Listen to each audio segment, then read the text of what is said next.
The Forgotten Prisoner. The asteroid prison Zarian 7 drifted through the void like a diseased tumor, its surface scarred by mining operations and defensive installations. Deep within its metallic bowels, in the lowest security level reserved for the most dangerous criminals, sat a man who looked far older than his 67 years. Captain Jonas Blackwood had once commanded fleets that stretched across star systems. Now he sat chained to a wall in a cell, barely large enough for a child, his weathered hands bearing the scars of 15 years of systematic torture. His gray hair hung in matted strands around a face that spoke of unimaginable loss, yet his pale blue eyes held something that unnerved even his captors. A quiet, patient watchfulness that never seemed to fade. The heavy blast door to his cell hissed open, and 2 Zephyrian guards entered. The tall reptilian beings moved with the fluid grace of natural predators, their scaled skin shifting colors to match their mood. Today, both displayed the angry crimson patterns that meant someone higher up the chain wanted answers. "Time for your daily education, human," hissed Guard Captain Thex, his forked tongue flicking out to taste the stale air. His companion, a younger guard named Voss, carried the familiar torture implements with obvious eagerness. Jonas didn't flinch as they approached. He'd learned long ago that reaction only encouraged them. Instead, he studied their movements, cataloging the small changes in their routine that most prisoners would never notice. Thex favored his left leg today, an old injury acting up in the artificial gravity. Voss held the neural stimulator incorrectly, leaving his grip vulnerable to a quick disarming move. Not that Jonas would try such a thing. Not yet. "You know, what we want to hear," Thex continued, activating the restraint field that kept Jonas pinned against the wall. "Tell us about the human weapons. Tell us about the hidden caches. Tell us why your pathetic species fought so hard for so long before we finally crushed you." Jonas met the alien's gaze steadily. "There are no weapons," he said in the same calm voice he'd used for 15 years. "No caches, no secrets. We fought because it was our nature to fight, nothing more." The neural stimulator sent lightning through his nervous system, but Jonas had learned to ride the pain rather than fight it. He thought of Earth's blue skies, of the daughter he'd never see again, of the weight of responsibility that had kept him alive through horrors that would have broken lesser men. "Lies," spat Voss, increasing the intensity. "No species fights like humans fought without reason. The casualties you inflicted, the tactics you used, it wasn't natural. It was like you'd been preparing for war your entire existence." Jonas almost smiled at that. If only they knew how close to the truth that was. The torture session continued for 2 hours, following the same predictable pattern it had for years.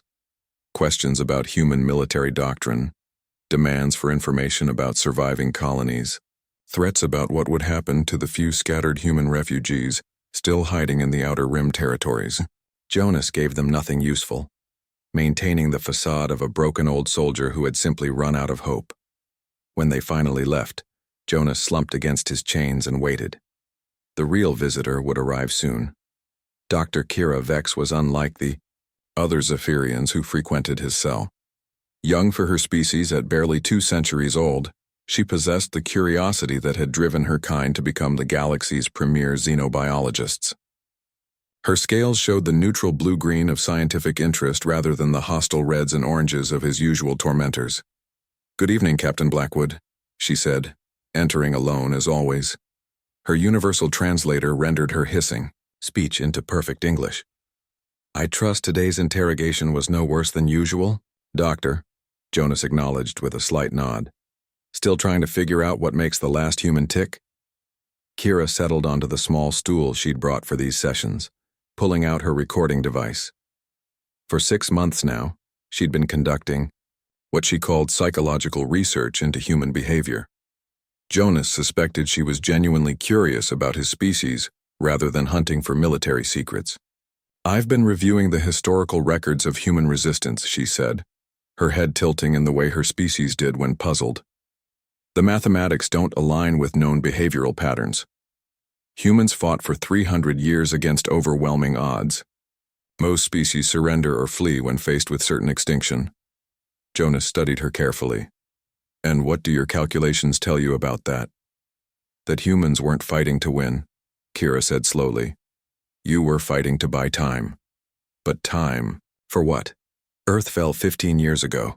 The last human colonies were eliminated a decade past. What were you waiting for? For the first time in years, Jonas felt a flicker of genuine emotion. Not hope. He'd abandoned that long ago. But something else. Recognition, perhaps. This young scientist was asking the right questions. Maybe we were just stubborn, he said finally. Kira's scales shifted to a deeper blue, indicating increased interest. Stubborn enough that even now, facing torture and death, you show no fear. Your stress indicators remain remarkably stable. It's as if you're waiting for something. Before Jonas could respond, an alarm began wailing throughout the prison complex. The lights shifted to emergency red, and automated voices began broadcasting warnings in a dozen languages. Kira's recording device clattered to the floor as the asteroid shuddered under some massive impact. What's happening? She asked, rising quickly. Jonas listened to the chaos erupting in the corridors beyond his cell. Heavy footsteps, shouted orders, the whine of energy weapons powering up. But underneath it all, a sound that made his blood run cold. A deep, resonant humming that seemed to vibrate through the asteroid's very structure.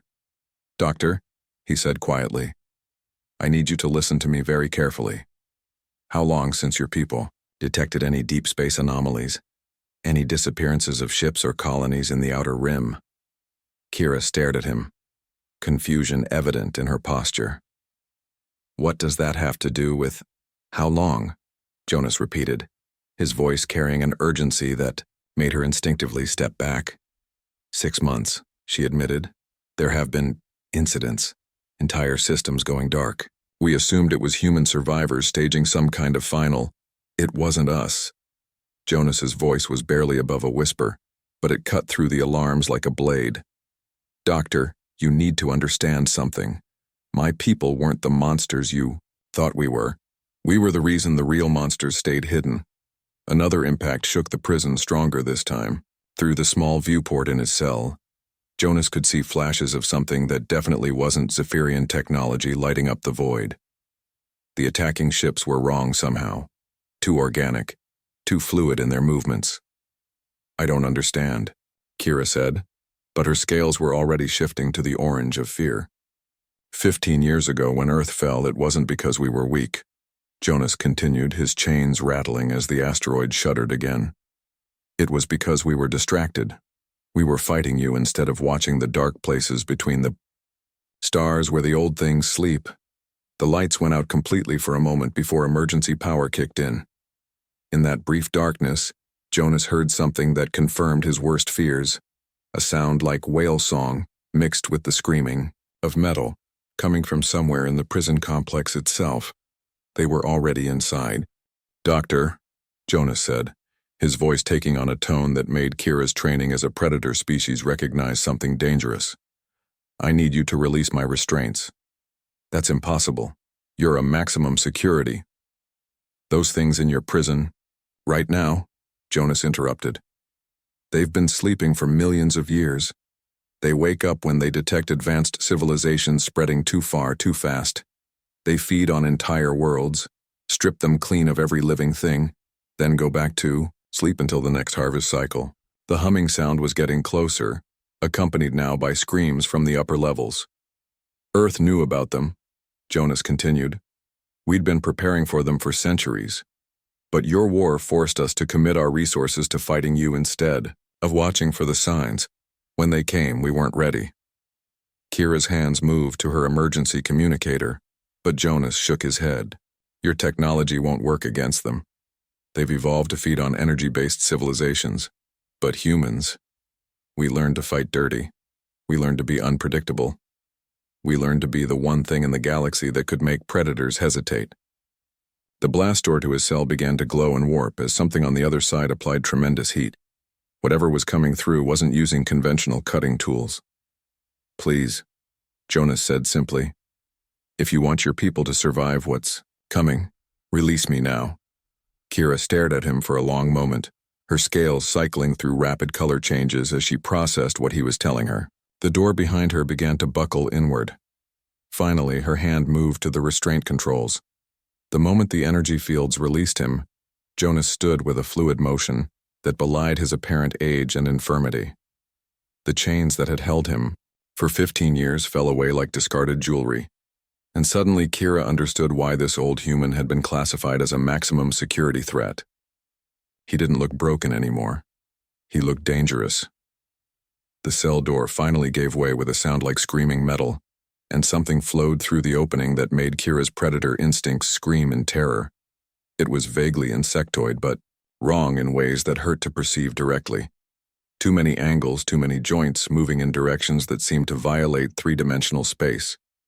Jonas stepped forward, placing himself between the creature and Kira, and spoke a single word in a language she didn't recognize. The thing that had come through the door stopped, its multifaceted head tilting as if surprised. Then Jonas smiled, and it was the most terrifying expression Kira had ever seen on any sentient being's face. "Hello, old friend," he said softly. "Miss me?" The awakening storm. The creature that had burst through Jonas's cell door stood nearly 8 feet tall, its chitinous body gleaming like black oil in the emergency lighting. Multiple limbs ended in appendages that seemed to shift between claws, tendrils, and something that might have been sensory organs.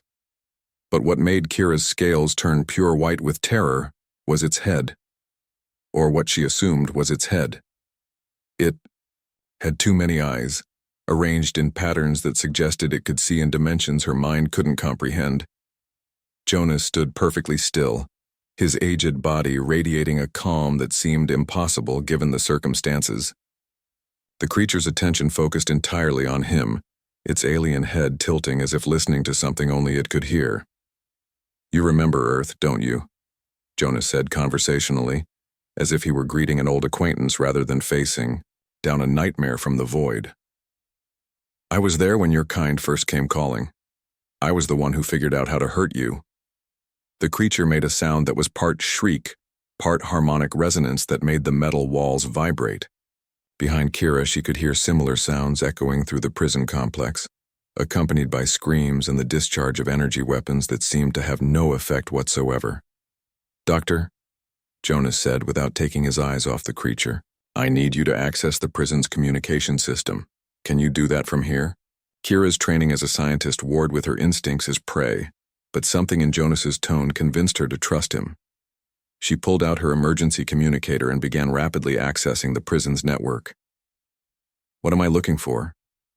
she asked, her voice barely steady. "Any messages from the outer rim. Specifically anything using old Earth military frequencies."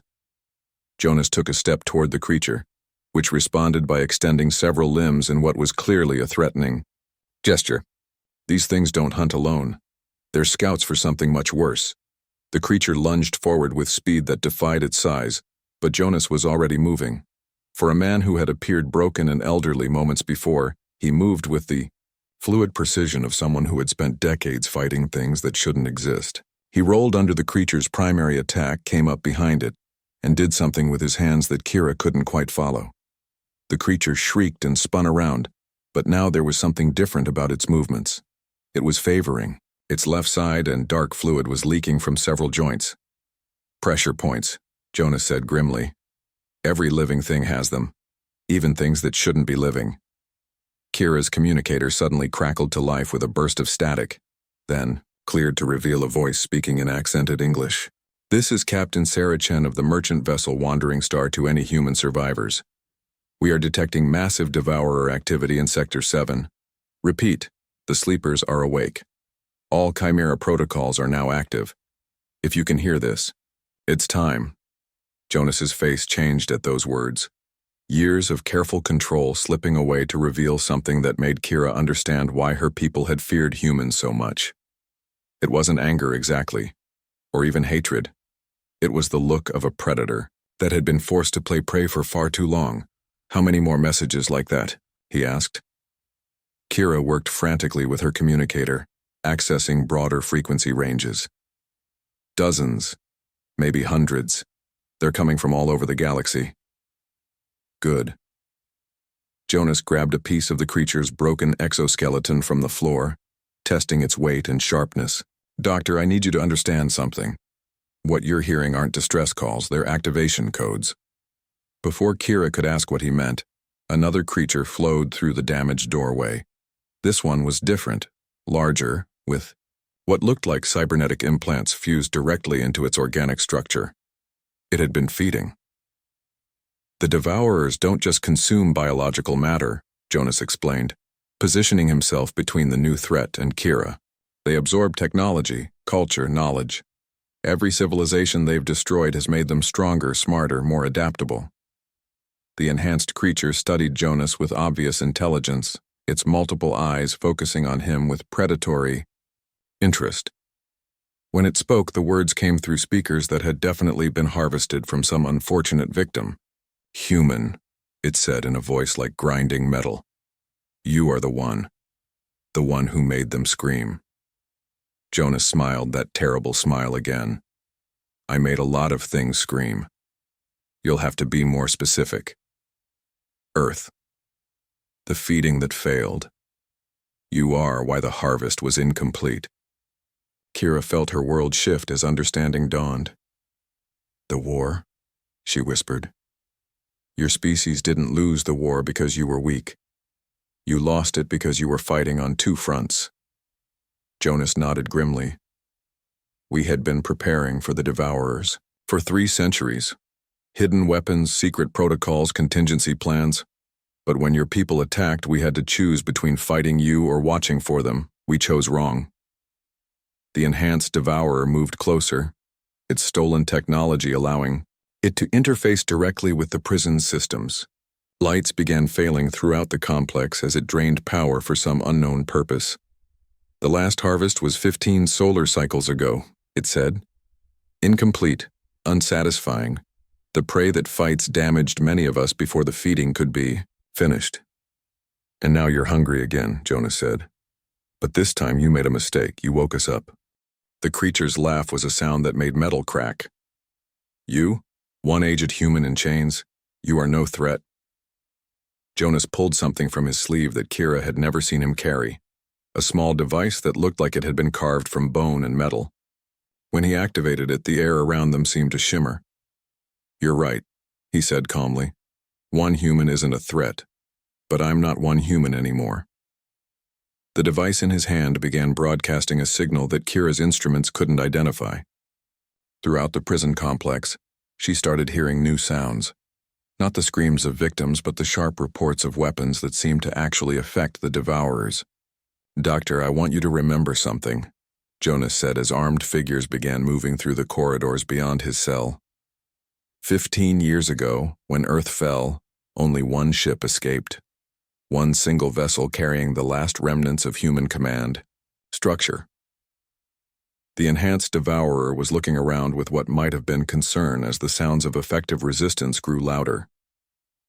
"That ship didn't run," Jonas continued. "It went to ground. For 15 years we've been preparing, infiltrating, learning, adapting.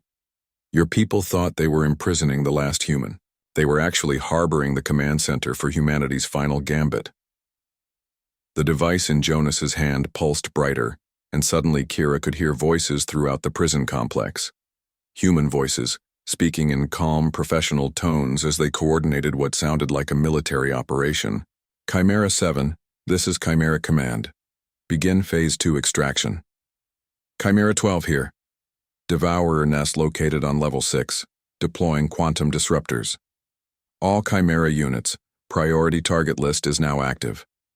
These things killed our world. Time to return the favor." The enhanced Devourer's cybernetic implants began sparking as the human signal interfered with its stolen technology. "Impossible. Humans are extinct. We consumed your homeworld." "You consumed a world," Jonas corrected. "But humans aren't just from one world anymore. We're everywhere you're not looking. We're in the places you don't think to search. We're the maintenance crews and the prisoners and the refugees you didn't think were worth paying attention to." Armed figures in makeshift armor began flooding into the cell block, their weapons firing some kind of energy that actually caused the Devourers to retreat. Kira recognized some of them, maintenance workers, low-security prisoners, even some of the cleaning staff. All human, all apparently trained soldiers in disguise. For 15 years we've been studying you, Jonas said to the enhanced devourer as his people secured the area. Learning how you hunt, how you feed, how you think, and we've been preparing for this moment. A young human woman approached, carrying equipment that looked like it had been assembled from spare parts but radiated lethal efficiency. Captain Blackwood, sir. Good to see you mobile again. Sergeant Martinez, Jonas acknowledged. Status report. Chimera units are reporting successful activation across 17 sectors, Martinez replied. The prison ship Torment is ours, and we've established contact with Admiral Harrison aboard the Prometheus. She's standing by for your orders. Kira stared at them in growing amazement. How many of you are there? Jonas looked at her with something that might have been sympathy. Doctor, how many humans do your records say survived the fall of Earth? The official count is fewer than 10,000, scattered across refugee camps. The official count, Jonas said, is exactly what we wanted your people to believe. The actual count is closer to 50 million, embedded throughout Zephyrian space, in positions your people never thought to monitor. The enhanced devourer was backing away now, its stolen technology failing as human countermeasures took effect. This is not possible. We are the apex. We are the harvest.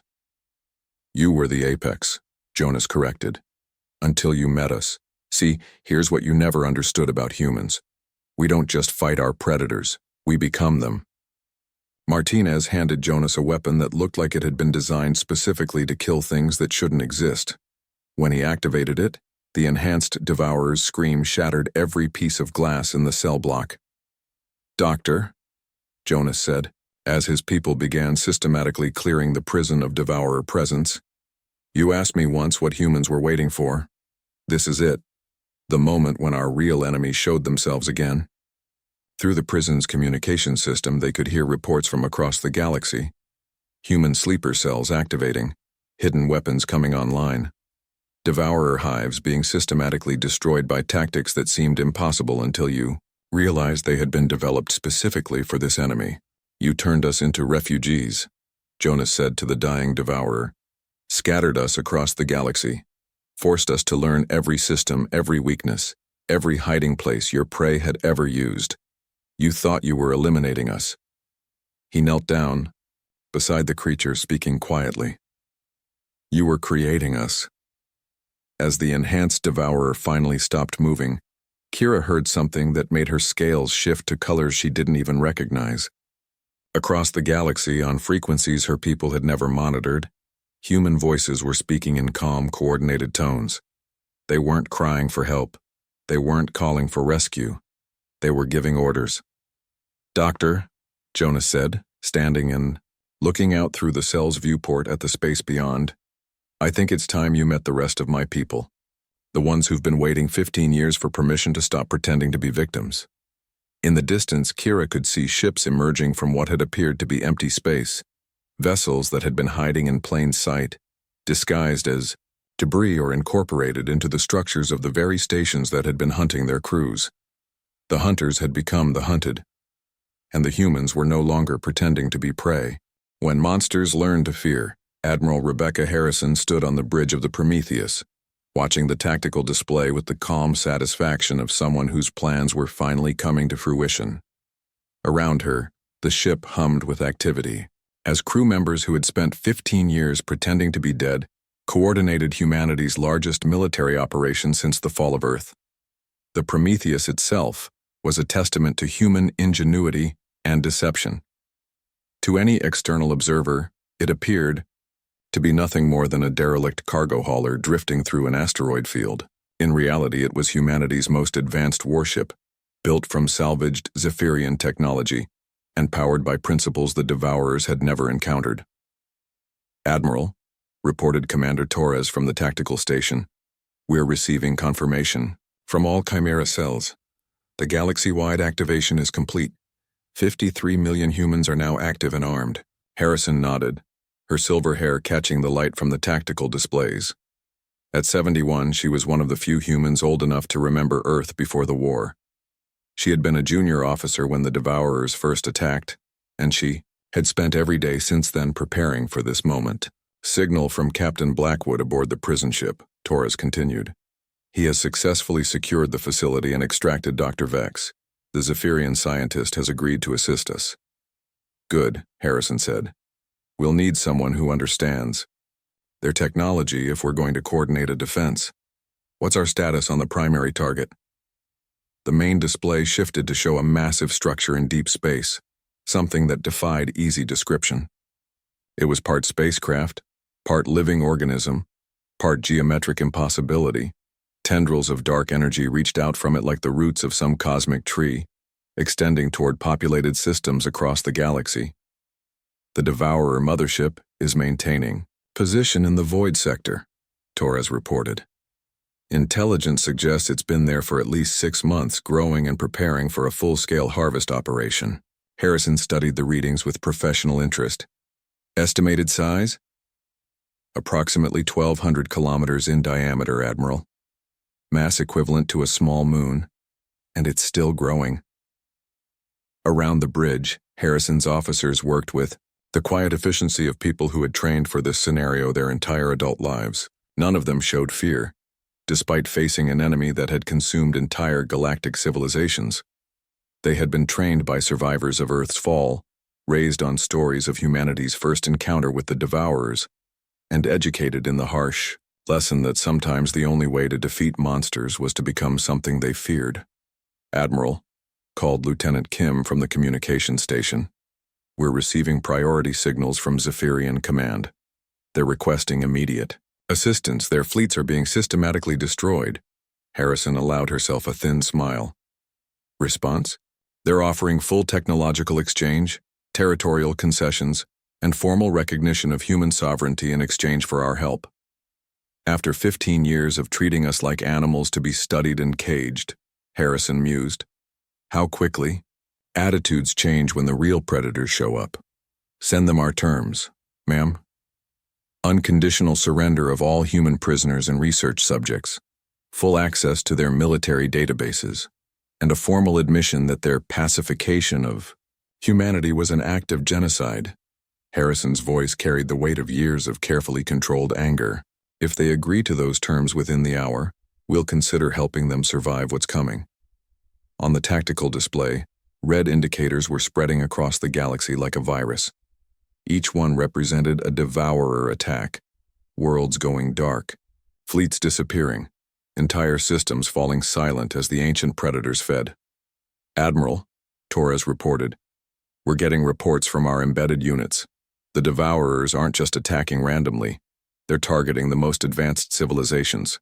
First, the Zephyrians, the crystalline hegemony, the machine collective, all the major powers. Of course they are, Harrison said. The Devourers have learned from their previous harvests. They know that if you let advanced civilizations communicate and coordinate, they might find ways to resist. Better to take out the major threats first, then mop up the survivors. The bridge doors opened and Captain Blackwood entered, still wearing the prisoner's uniform he had worn for 15 years. Beside him walked Dr. Kira Vex, her scales showing the deep blue of fascination mixed with the orange of continuing fear. Admiral, Jonas said, his voice carrying the satisfaction of a man who had finally been allowed to stop pretending to be helpless. Request permission to brief our guest on humanity's actual capabilities. Granted, Harrison replied. Doctor, welcome aboard. Humanity's flagship. I apologize for the deception, but I'm sure you understand the necessity. Kira looked around the bridge with obvious amazement. This ship, the technology here is beyond anything in our databases. How is this possible? 15 years of careful salvage and reverse engineering, Harrison explained. Your people thought they were studying human prisoners. In reality, we were studying you. Every piece of technology you showed us, every scientific principle you thought was beyond our understanding, we've been learning, adapting, improving. Jonas moved to the tactical display, manipulating the controls with practiced ease. Show her the real numbers, Admiral. The display shifted to show a galaxy-wide map with thousands of green indicators scattered across every major system. 53 million humans, Jonas explained to Kira, embedded in positions throughout Zephyrian space. Engineers maintaining your ships, scientists working in your laboratories, maintenance workers with access to your most secure facilities.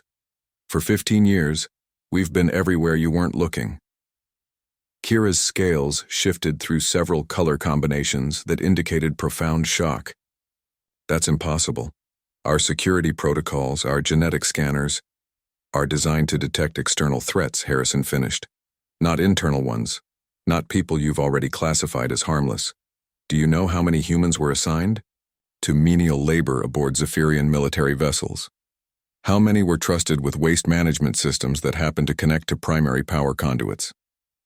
The tactical display updated again, showing Devourer attack patterns overlaid with human counter-operations.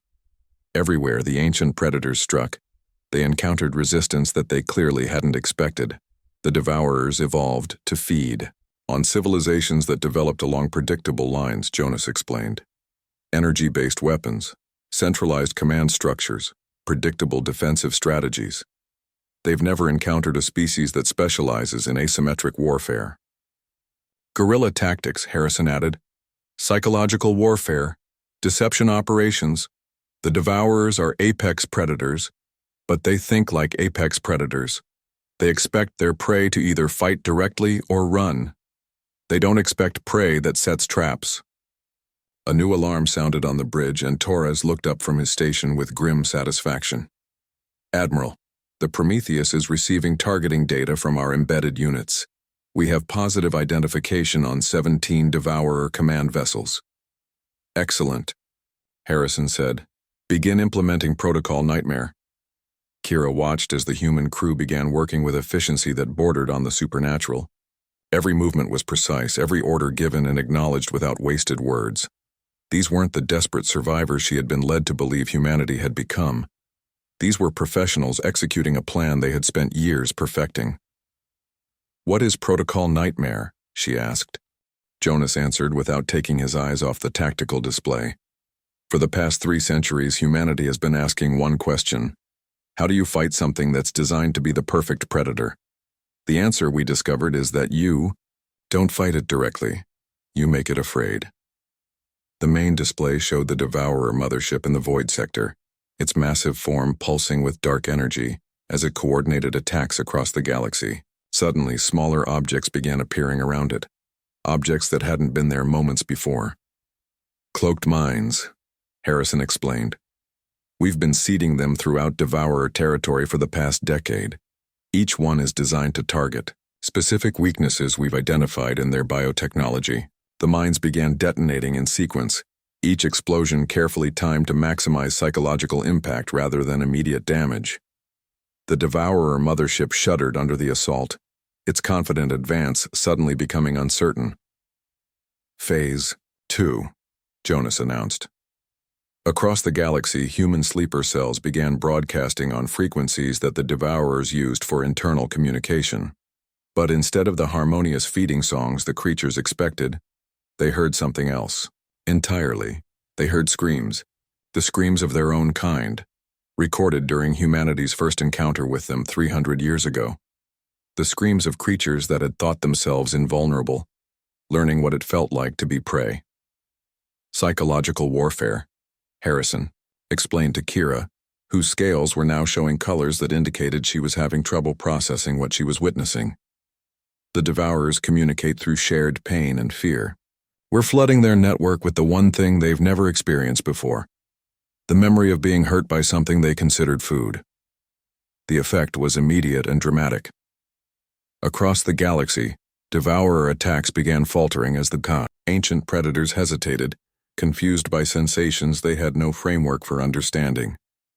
Phase 3, Jonas said. The real attack began. Human ships that had been disguised as debris for years suddenly powered up, revealing weapon systems that combined the best of human ingenuity with stolen alien technology. But more importantly, they revealed tactics that the Devourers had never encountered. The ancient predators were used to their prey, either running in panic or mounting desperate last stands. They weren't prepared for enemies that used their own feeding behavior against them. that turned their strength into weakness, that made them afraid. The Devourers absorbed technology and knowledge from their victims, Jonas explained as they watched human forces systematically dismantle Devourer attack formations. But they've never absorbed anything like us. Every species they've consumed has made them stronger. We're the first species they've encountered that was specifically designed to make them weaker. On the display, the massive mothership was now surrounded by human vessels that seemed tiny in comparison. But size, as the Devourers were learning, wasn't everything. Admiral, Torres reported, we're receiving surrender requests from multiple Devourer command vessels. They're trying to retreat. Harrison's expression never changed. Denied. No quarter. Kira looked at her with shock. But if they're surrendering... Doctor, Harrison said quietly, these things consumed my homeworld. They killed 12 billion human beings and turned Earth into a lifeless husk. They've destroyed countless civilizations across the galaxy, and they would have destroyed yours, too, if we hadn't stopped them. She turned to face Kira directly. Monsters don't get to surrender, they get eliminated. The battle raged for 6 hours. When it was over, the Devourer mothership was a drifting ruin, its biomechanical components dissolving as human weapons designed specifically for this enemy did their work. Across the galaxy, the ancient predators that had terrorized civilizations for millions of years were experiencing something completely new. Extinction. Admiral, Torres reported as the last Devourer signals went dark, we're receiving communications from the Zephyrian High Command. They've accepted our terms unconditionally. Harrison nodded. Inform them that we'll discuss reconstruction efforts once we've finished cleaning up their mess. And Lieutenant? Yes, ma'am. Make sure they understand that this was just the opening move. There are older things sleeping in the dark between galaxies, things that make the Devourers look like children. If the galaxy wants our protection against those threats, they're going to need to treat us as partners, not prisoners. Kira stared at the tactical display, where human ships were methodically hunting down the last fleeing Devourers with relentless efficiency. You planned all of this. From the moment Earth fell, you were planning for this. We were planning for survival, Jonas corrected. Everything else was just good tactics. But why help us at all? Kira asked. After what my people did to you, why didn't you just let the Devourers have us? Harrison and Jonas exchanged a look that carried the weight of years of shared purpose. Because, Doctor, Harrison said finally, someone has to watch the dark places between the stars. Someone has to be ready when the next ancient horror decides it's time to wake up and feed. For 300 years, that someone was humanity. Alone. But we learned something important during this war. She gestured to the display showing human and Zephyrian ships beginning to work together in cleanup operations. It's easier to be monsters when you have friends who understand why monsters are sometimes necessary. Kira looked around the bridge, one more time, taking in the faces of the humans who had just saved the galaxy from an enemy most species hadn't even known existed. What happens now? She asked. Jonas smiled, but this time it wasn't the terrible expression she had seen in the prison. This time it carried something that might have been hope. Now, Doctor, we teach the rest of the galaxy how to fight things that go bump in the night. Because the universe is full of dark places and something is always watching from the shadows. He turned back to the tactical display, where reports were coming in of successful operations across hundreds of systems. But at least now, when the monsters come calling, they'll find something waiting for them that they never expected. What's that? Kira asked. Jonas's smile widened. Something worse. The end.